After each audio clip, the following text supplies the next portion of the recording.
মার্কিন পররাষ্ট্রমন্ত্রীর সঙ্গে প্রধান উপদেষ্টার ফোনালাপ। জানাবো কাকে ভোট দেবে আওয়ামী লীগের ভোটাররা। চাঁদাবাজি করে অন্য দলের লোক, নাম হয় বিএনপির, বললেন মির্জা আব্বাস।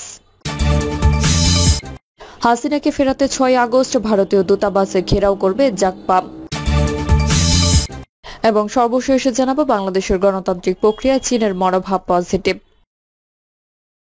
এতক্ষণ শুনলেন সংবাদ শিরোনাম, এবারে বিস্তারিত। মার্কিন পররাষ্ট্রমন্ত্রীর সঙ্গে প্রধান উপদেষ্টার ফোনালাপ।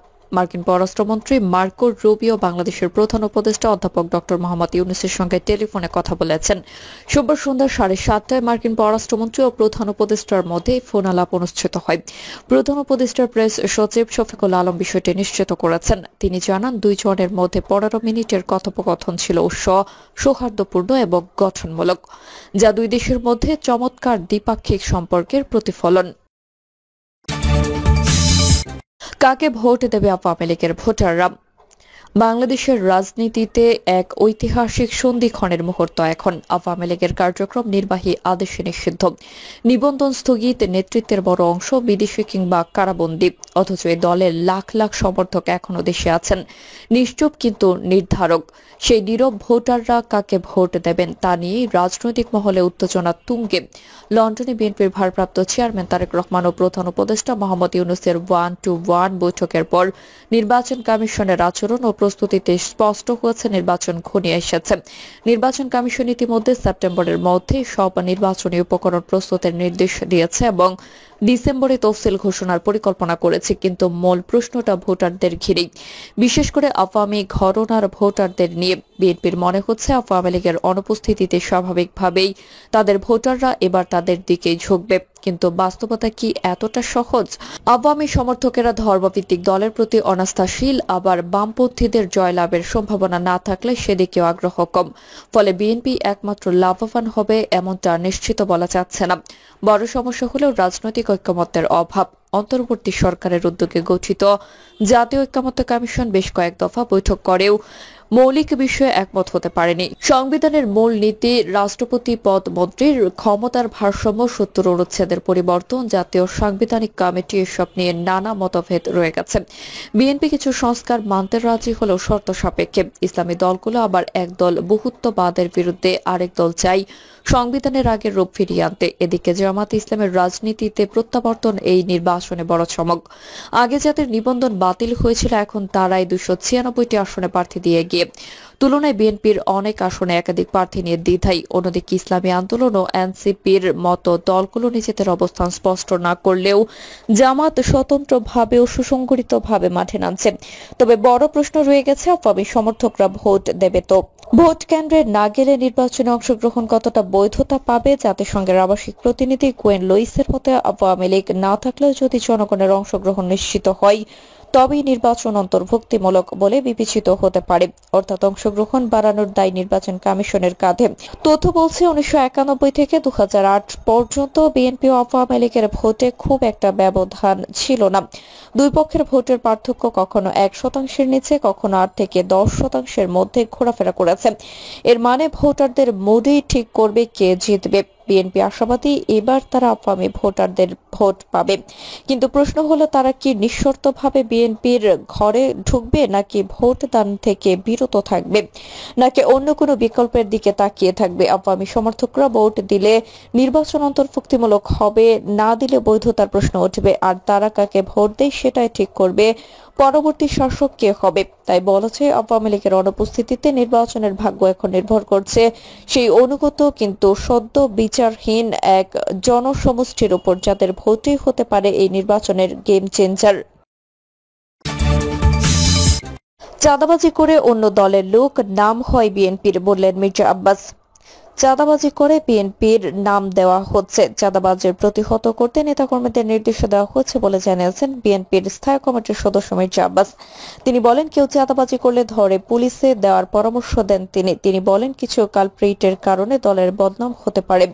খারাপ লোককে দলে নেওয়া যাবে না, প্রয়োজনে কেউ সদস্য হবে না। দুষ্ট গরুর চেয়ে শূন্য গোয়াল ভালো। নির্বাচন পিছিয়ে দিতে ষড়যন্ত্র হচ্ছে দাবি করেন মির্জা আব্বাস। তিনি বলেন, পিআর সিস্টেমে নির্বাচন অনুষ্ঠান অথবা আগে স্থানীয় নির্বাচন, এমন কথা বলে নির্বাচন পিছিয়ে দিয়ে দেশ ও জাতির সর্বনাশ করতে চাইছে কিছু মানুষ। সবাইকে ঐক্যবদ্ধ হওয়ার আহ্বান জানিয়ে তিনি বলেন, যারা দেশকে ভালোবাসেন তারা একসঙ্গে আসেন, সমাবেশ করে আউল ফাউল কথা বলবেন না। কোন রকম সংঘর্ষে বিএনপি যেতে চায় না। মির্জা আব্বাস আরো বলেন, বিএনপি 17 বছর ধরে যুদ্ধ করছে, এখন নিজের ভাইয়ের সঙ্গে আর যুদ্ধ করতে চায় না। বর্তমান পরিস্থিতিতে রাজনৈতিক দলগুলোর মধ্যে ঐক্য প্রয়োজন। তিনি পরিষ্কার করে বলেন, দল নতুন সদস্য নেবে, তবে আওয়ামী লীগকে নয়। হাসিনাকে ফেরাতে 6 আগস্ট ভারতীয় দূতাবাস ঘেরাও করবে জাগপা।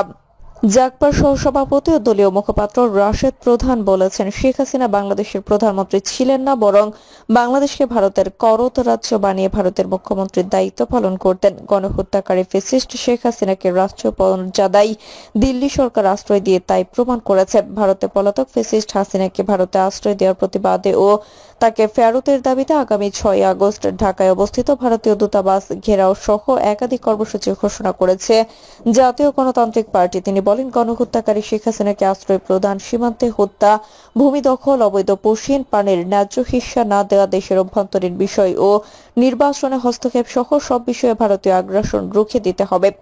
জুলাই পিলখানা শাপলা, মোদি বিরোধী আন্দোলন এবং লগি বৈঠা গণহত্যার দায়ে ফ্যাসিস্ট শেখ হাসিনা ও তার দোসরদের বিচার করতে হবে।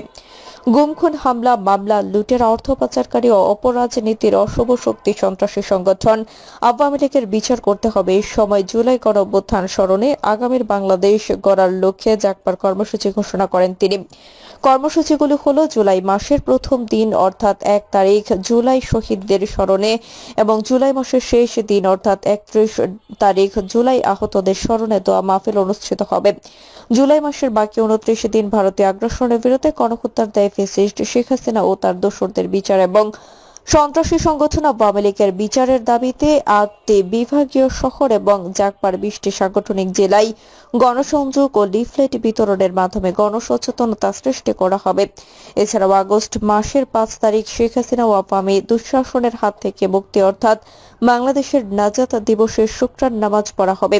গণহত্যাকারী ফ্যাসিস্ট হাসিনাকে রাষ্ট্রীয় মর্যাদায় 1 বছর ভারতে আশ্রয় দেওয়ার প্রতিবাদে এবং খুনি হাসিনাকে ফেরত দেওয়ার দাবিতে 6 আগস্ট ঢাকায় অবস্থিত ভারতীয় দূতাবাস ঘেরাও করা হবে। বাংলাদেশের গণতান্ত্রিক প্রক্রিয়ায় চীনের মনোভাব পজিটিভ। চীনের যথেষ্ট আগ্রহ রয়েছে যে আমাদের প্রতিবেশীদের সঙ্গে সুসম্পর্ক রাখার, এমন মন্তব্য করেছেন বিএনপির মহাসচিব মির্জা ফখরুল ইসলাম আলমগীর। সোমবার গুলশানে বিএনপি চেয়ারপারসনের রাজনৈতিক কার্যালয়ের সংবাদ সম্মেলনে তিনি এইসব কথা বলেন। মির্জা ফখরুল বলেন, আমরা আলোচনা করেছি এবং আমরা আমাদের যে প্রয়োজন সে প্রয়োজনটা ব্যাখ্যা করেছি এবং তারা এইটাতে ইতিবাচকভাবে সায় দিয়েছেন। এটার উপর তারা কাজ করেছেন। আমরা ভবিষ্যতে কখনো সরকার পরিচালনার দায়িত্বে আসি তখন সেটা আমরা ইতিবাচকভাবে দেখব। রোহিঙ্গা শরণার্থী নিয়ে জানতে চাইলে বিএনপির মহাসচিব বলেন, চীন বলেছে অত্যন্ত আগ্রহের সঙ্গে এবং তারা এই বিষয়টির উপর কাজ করছেন। মিয়ানমার গভর্নমেন্টকে তারা রাজি করার চেষ্টা করেছেন। গেল 3টা নির্বাচনে চীনের সমর্থন ছিল। গত 5 তারিখের পরে আপনারা 3বার সময় সফর করেছেন। বাংলাদেশকে গণতান্ত্রিক প্রক্রিয়ার চীনের মনোভাবটা কি দেখছেন? এমন প্রশ্নের জবাবে মির্জা ফখরুল বলেন, অত্যন্ত পজিটিভ। পার্শ্ববর্তী একটা দেশের সঙ্গে আপনার সম্পর্ক, রাজনৈতিক সম্পর্ক বিগত 1.5 দশকে এতটা টানাপোড়েনের মধ্য দিয়ে গেছে, সেই দৃষ্টিকোণ থেকে কি আপনারা আসলে মানে চীনের সঙ্গে বন্ধুত্বটা আপনারা আরো দৃঢ় করার চেষ্টা করছেন? এমন প্রশ্নের জবাবে তিনি বলেন, চীনের আগ্রহ যথেষ্ট রয়েছে যে আমরা আমাদের প্রতিবেশীদের সঙ্গে সুসম্পর্ক রাখার। আমরা কিন্তু এক নীতি থেকে কখনো সরিনি। তাইওয়ানের একটা ট্রেড সেন্টার এখানে কয়েকদিনের জন্য হয়েছিল, তারপরে সেটাকে সরিয়ে দেওয়া হয়েছে। মির্জা ফখরুল বলেন, সম্প্রতি চীন কমিউনিস্ট পার্টির আমন্ত্রণে বিএনপির এক প্রতিনিধি দল চীন সফরে গিয়েছিলেন। দলে আমি ছিলাম স্থায়ী কমিটির সদস্য মির্জা আব্বাস, গর্ষচন্দ্র রায়, সেলিমা রহমান, চেয়ারপারসনের উপদেষ্টা কাউন্সিলের সদস্য ইসমাইল জবিউল্লাহ, অধ্যাপক সুকোমল বড়ুয়া, জহির উদ্দিন স্বপন, মিডিয়া সেলের আহ্বায়ক মওদুদ হোসেন আলমগীর, পাবেল ও চেয়ারপারসনের একান্ত সচিব এবিএম আব্দুস সাত্তার। পৃথিবীর বিভিন্ন দেশের রাজনৈতিক দলের সাথে সফর বিনিময় চীনা কমিউনিস্ট পার্টির একটি প্রতিষ্ঠিত ঐতিহ্য। এরই ধারাবাহিকতায় ইতিপূর্বে বিএনপির এক প্রতিনিধি দল সম্প্রতি চীন সফর করেছেন বলে জানান তিনি বলেন, 5 দিন ব্যাপী এই সফরে আমরা চীনা কমিউনিস্ট পার্টি এবং চীন সরকারের একাধিক গুরুত্বপূর্ণ ব্যক্তির সাথে মতবিনিময় করার সুযোগ পেয়েছি, যাদের মধ্যে ছিলেন চীনের কমিউনিস্ট পার্টির পলিটিক্যাল ব্যুরো সদস্য এবং ন্যাশনাল পিপলস কংগ্রেসের স্থায়ী কমিটির ভাইস চেয়ারম্যান লি হংসং, সিপিসি কেন্দ্রীয় কমিটির আন্তর্জাতিক বিভাগের মন্ত্রী মিস্টার লিও জিয়ানচাও, সিপিসি কেন্দ্রীয় কমিটির আন্তর্জাতিক বিভাগের ভাইস মিনিস্টার মিসেস সান হাইওয়ান এর সাথে। তিনি বলেন, বাংলাদেশে চীন কূটনৈতিক সম্পর্কের সুবর্ণ জয়ন্তী সম্প্রতি উদযাপিত হয়েছে। এটা সেই ঐতিহাসিক সম্পর্ক যা শহীদ রাষ্ট্রপতি জিয়াউর রহমানের চীন সফরের মধ্য দিয়ে সূচিত হয়েছিল এবং যা পরবর্তী দেশনেত্রী বেগম খালেদা জিয়ার প্রধানমন্ত্রিত্বকালে সফরের মাধ্যমে আরো ঘনিষ্ঠতর হয়েছে। প্রতিটি বৈঠকে চীনা নেতৃবৃন্দ বাংলাদেশে চীন সম্পর্ক উন্নয়নে এই দুই ব্যক্তিত্বের অবদান সসম্মানে ব্যক্ত করেছেন। প্রিয় দর্শক, এই ছিল এখনকার সর্বশেষ সংবাদ। আপনি সব সংবাদ পেতে চ্যানেলটি সাবস্ক্রাইব করে বেল আইকনটি ক্লিক করে রাখুন।